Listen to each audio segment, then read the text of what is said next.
Hello, this is the Harboring Light. I'm Mary. I give a conservative take about the world around me. So feedback is immensely important. Feel free to reach out. And also have a Shopify link. You interested? Check it on out. And I soon will be linking extended content and everything on the new platform that I'm on. So check that out too. All right, so some of the audio platforms that I'm on Spreaker, Spotify, Pandora, iHeartRadio, Amazon Music. These are just to name a few. All right, so it's Friday, so I'm centering on all of you. And for this week, I am going to talk about the aspects of the Portuguese language. Here we go.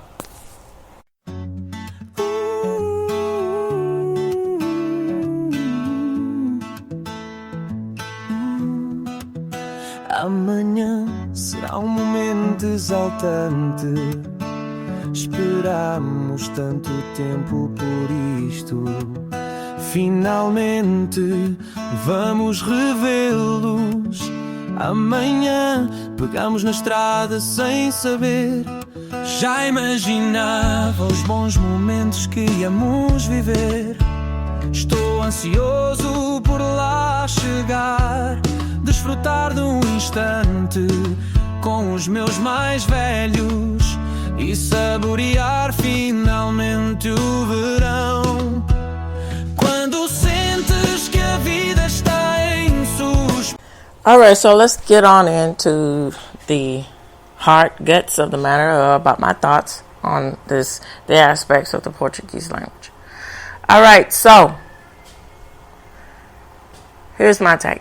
Now, I find it quite interesting when you have languages that the way the aesthetics, as far as when you speak it and the sort of the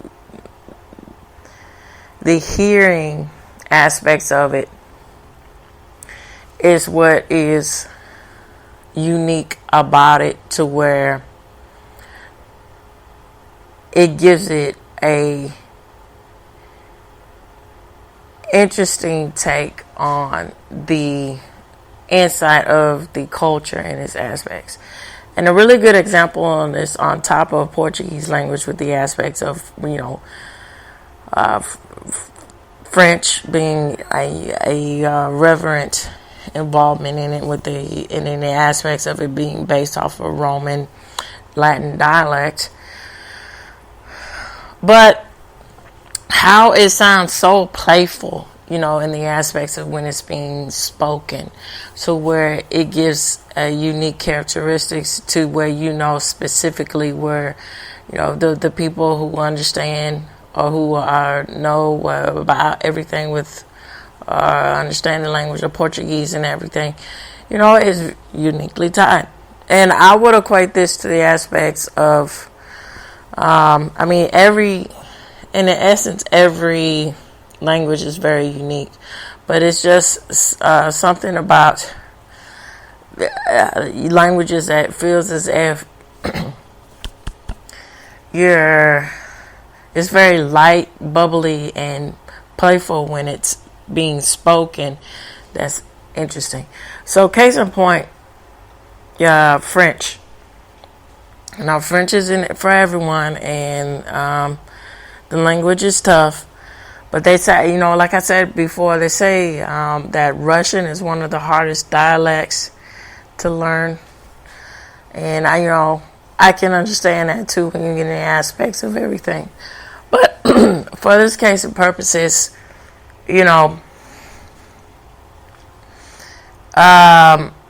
tonally, it's very beautiful and flowery.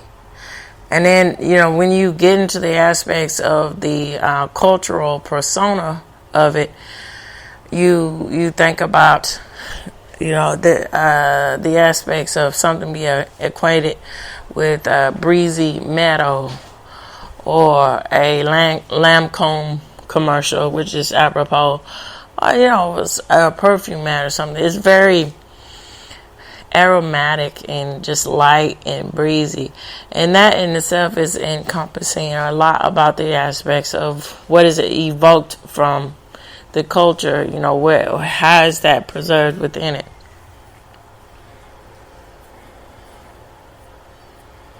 And so I can't stress enough that, like I was saying with the aspects of fashion, I was saying with the aspects of food, all of these things, and I'll get on to the aspects of art and literature too. All of these things really have meaning in the essence of it. And so to end and add on to the note is this. So I'm speaking on behalf of from the American culture and our English dialect here. So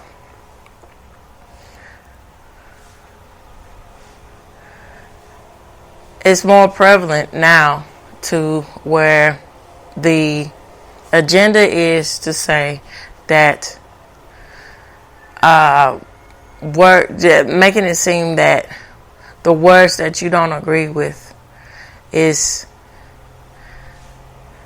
hurtful, or also on the other hand that getting into mentality that words have no meaning by changing the context when you're in a situation that it doesn't look favorable, or just changing the meaning in general to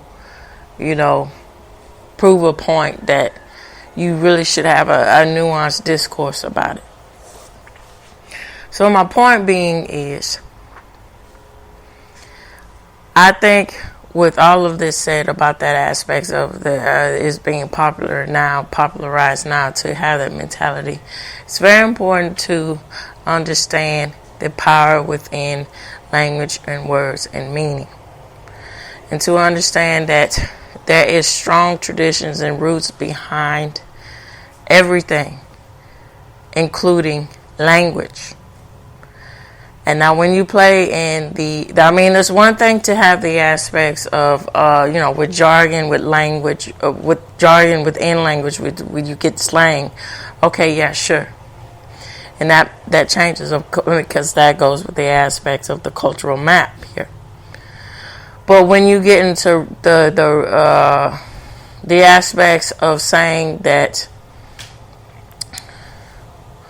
words have no meaning, for the element, but using words against someone to attack what is different ideas about something, when you say that you want to have an all cohesive measure about topics or in general, things get blurred to where the aspects of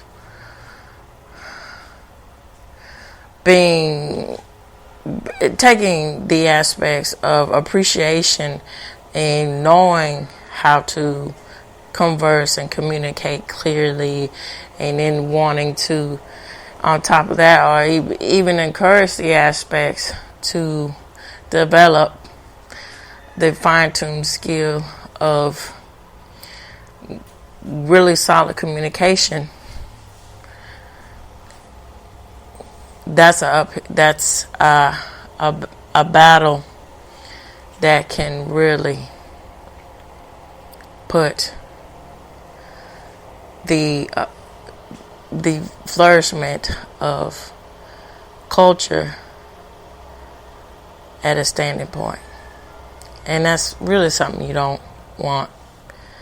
And so, and to wrap it all up, that's why I think it's important to really understand the aspects of the matter that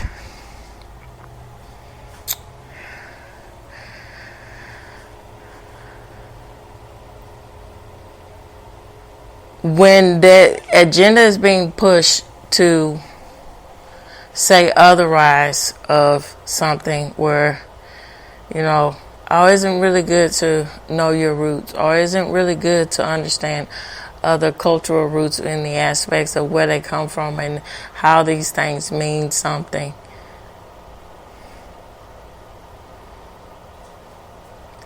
And there's just no sort of, there's just all this sort of living in this fear of not understanding that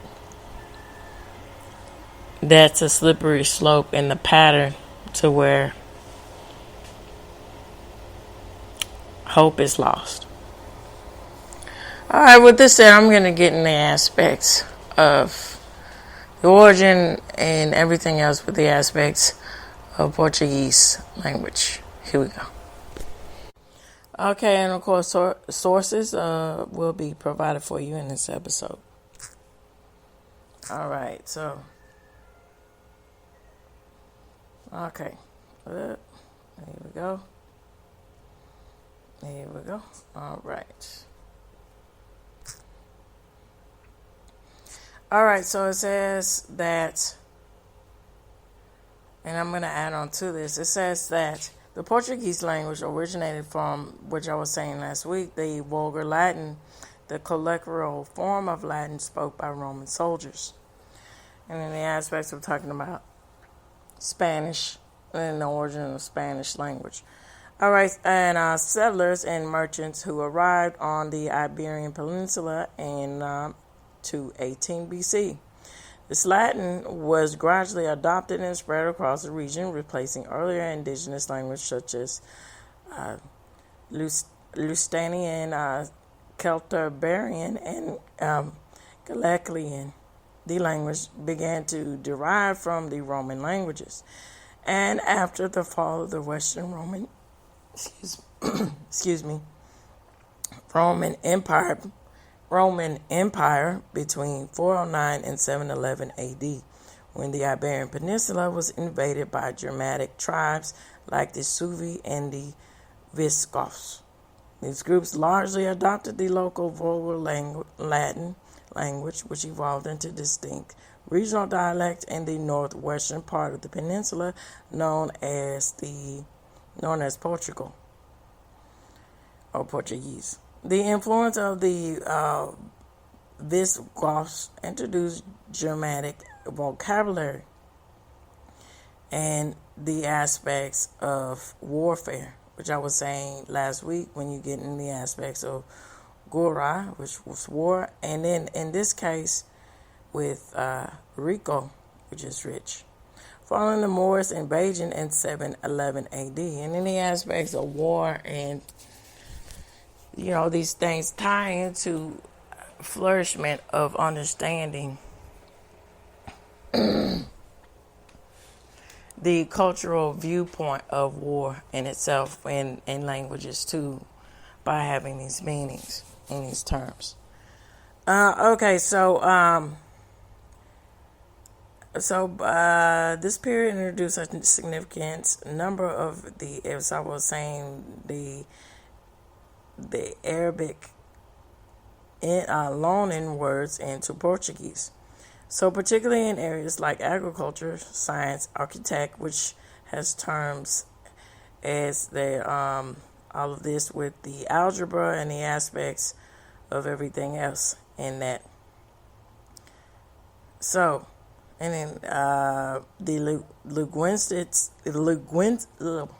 language evolution of Portuguese was also shaped by pre-Roman, Celtic, and Iberian languages, which contribute to words like bico, beak, and caminho, path. So by the 19th century, written words of this evolving language, known as Proto-Portuguese, began to appear in Latin documents. The language developed further during the medieval period, becoming the primary medium for poetry and literature, especially from the form of the cantatas, songs composed in the 12th and 13th centuries. So the political separation of the country of Portugal and from the Gallica in the 12th century accelerated the diversion of the Gallic and Portuguese into distinct languages. So in 1920, 1290, King Dines of Portugal established the first University of Coimbra and decreed that the vulgar language should be formally recognized as the Portuguese language and used in official documents, marking a key step into standardizing things. All right, so I am going to dig in a little deeper. All right, so modern Portuguese language. So the Old Portuguese era ended in 1516 with the publication of the, forgive me for this, I try my best with pronouncing this, Canorchia Guerra. This book is a collection of poems from the 15th and 16th centuries, which was written in the Portuguese language. Along with other literature, it helped spread the language and define spelling and syntax. So this version of the language is remarkably similar to the current language in Brazil and Portugal. Nevertheless, some changes have occurred to modern Portuguese since the 16th century. For example, a considerable number of loan words from Greek and Latin were added during the Renaissance. Although the Portugal language had replaced Latin as the official language of Portugal, most people understood both. This made it very easy for Latin words to find their way back to the language. Moreover, Portuguese history continues to evolve, even in more recent times. So, for instance, a reform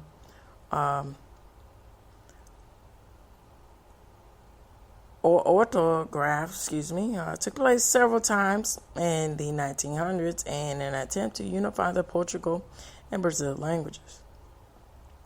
So the most recent agreement was signed in 1990, and the reform took effect in 2009. This in itself affected the change in capitalization and the hyphen of use. After a transitional period, the new aspects of this are now official in both countries. All right, so the geographical distribution of the Portuguese language. So Portuguese history begins in Portugal. Many assume that most people who speak the Portuguese language live in the country. Portuguese is the official Portuguese language spoken by 99% of the population. However, only around 5% of total Portuguese speakers live in Portugal. The highest prevalent of the Portuguese is actually in Brazil.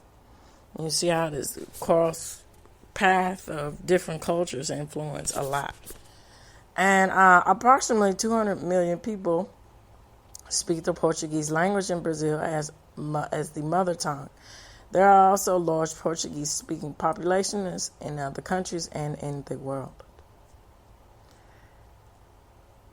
And I'm going to end on this. So, Portuguese language translation services. So, as one of the leading languages worldwide, Portuguese language translations are highly sought after. So, after the Renaissance, translations were provided professional. And it's quite interesting with the aspects of the Renaissance. So, the Renaissance, which is apropos because, again, like I was saying, even in the aspects of language, it really is an insight into the cultural map of the country or of the people who speak these languages.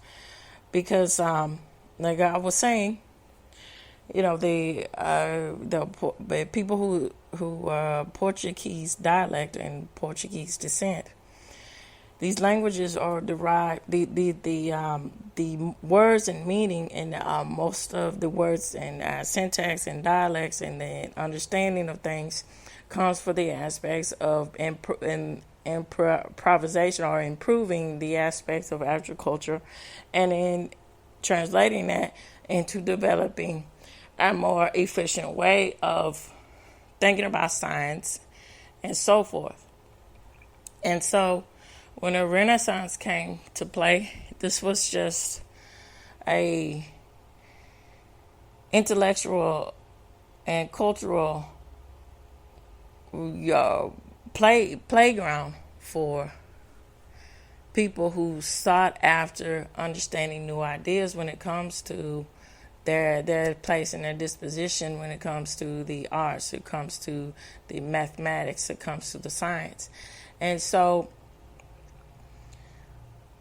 being involved, the Portuguese wanting to be involved with the Renaissance, it really helped to fine-tune their meaning, their understanding about the aspects of the value and everything else when it comes to the flourishment of science. And then out of this, all of these different words develop. And that's how enriching and powerful language can be. You know, when you get in the aspects of understanding the meaning behind certain words, or understanding the meaning, and also on the other side, the darker side of language, when the aspects of destruction of language, or the destruction of words, and out of chaos and inhumane acts, and then, you know, coming up with cultivating words to express these things. It is so immensely powerful that language, words, and the meaning really try to come to a terms to help get the insight of understanding all of these things. That's why it's very prevalent and important to have not everybody's going to have that, you know, that thirst or that thrive to, you know, care or pay attention to the aspects of language and its evolution and where things come from. Okay, yeah, sure. But at least to have the appreciation, that goes a long way. All right, so in all industries and language translators are experts in Portuguese history, language, and culture, are ensuring you to get the high quality of translation that you desire. So it says Portuguese. It says also with that they're also saying that the translation of the Portuguese language, or the language of Brazil, it helps to have the insight, to have, you know, the foundation of strong translators, and to understand the meaning behind things, because you, and then itself with people who don't speak the language, or, you know, are wanting to understand the culture, can have more and more of a embedded, have a more in-depth understanding, and that gives more of an insight into the culture, which is really something. So, with all of this said, I'm going to wrap up and end on this. You know, it's really something. It makes me think about the aspects of the story in the Bible of the Tower of Babel. And so, you know, you have this aspects of all these different people, all trying to converse, but nobody seems to understand anything, because they're all of these different languages that is lost in translation. And then you get the sort of mentality and the aspects of them, you know, just speaking into a abyss, really. And so that